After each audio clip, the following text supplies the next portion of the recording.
In the 25 years after World War II, Americans had doubled their average standard of living, which led to stagnating inflation in the 1970s. The Vietnam War had drained tax dollars, the rising oil prices also fed inflation, but the deepest roots lay in the government policies of the late 60s, especially Johnson's Great Society program, which put money into welfare programs and the war, all without a tax increase.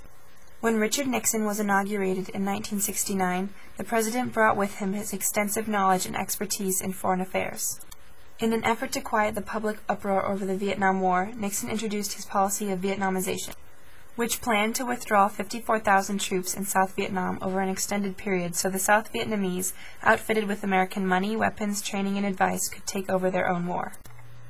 In 1970, desperate for a quick end to the Vietnam War, Nixon ordered an attack on neutral border country Cambodia without consulting Congress first. There was much American protest, especially among college students, for example, the riot at Kent State University.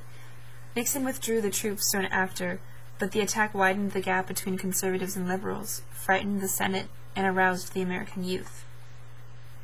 Nixon, a staunch anti-communist, decided to use his foreign policy talents and traveled to both communist China and the Soviet Union, calming the storm between the two in the U.S. and ushering in an era of détente, or relaxed tension.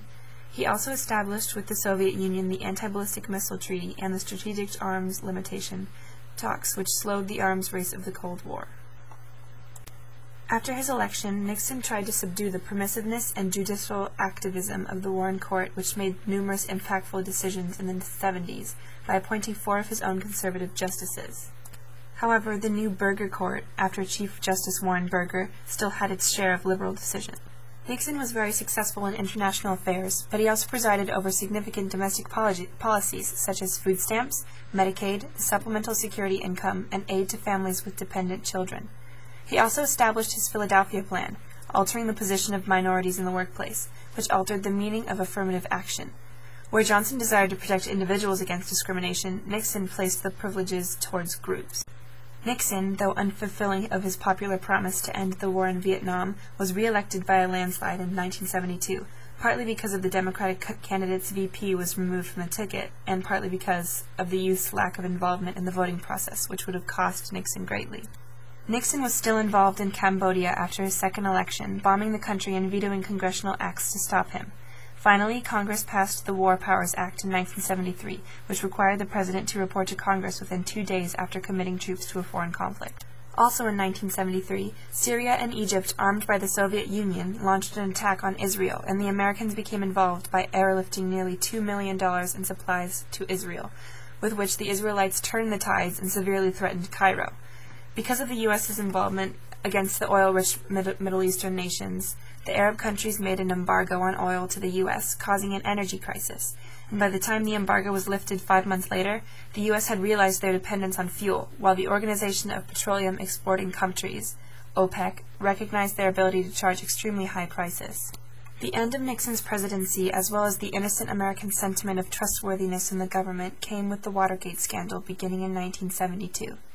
In June of '72, 5 men from an underground pro-Nixon campaign organization called CREEP broke into the Democratic Party headquarters in an effort to bug it and gain a leg up in the campaign. When Nixon found out, he made the poor decision of ordering it to be covered up. In '73, after Vice President Agnew resigned for taking bribes, the Watergate crisis was brought out with the help of attorney John Dean, who questioned Nixon. Nixon denied everything, but a White House official brought up that all the meetings between Nixon and his advisors were taped. Nixon refused to give over the tapes and made many efforts to cover himself up, but his lack of compliance made him seem entirely guilty. Before he could be impeached, Nixon resigned the presidency on August 8, 1974.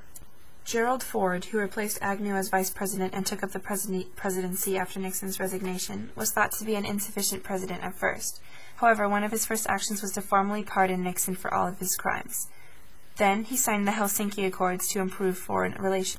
In 1975, as the North Vietnamese increased their efforts and Ford cried for more weapons, the South eventually fell to the North.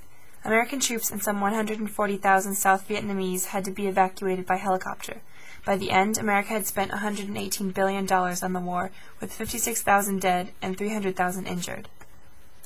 Feminism grew in the 1970s. In 1972, Congress approved the Equal Rights Act, which would prohibit discrimination, but the amendment failed finally in 1982. The Burger Court also decided many cases in favor of feminism, including 1973's Roe v. Wade, which allowed abortion.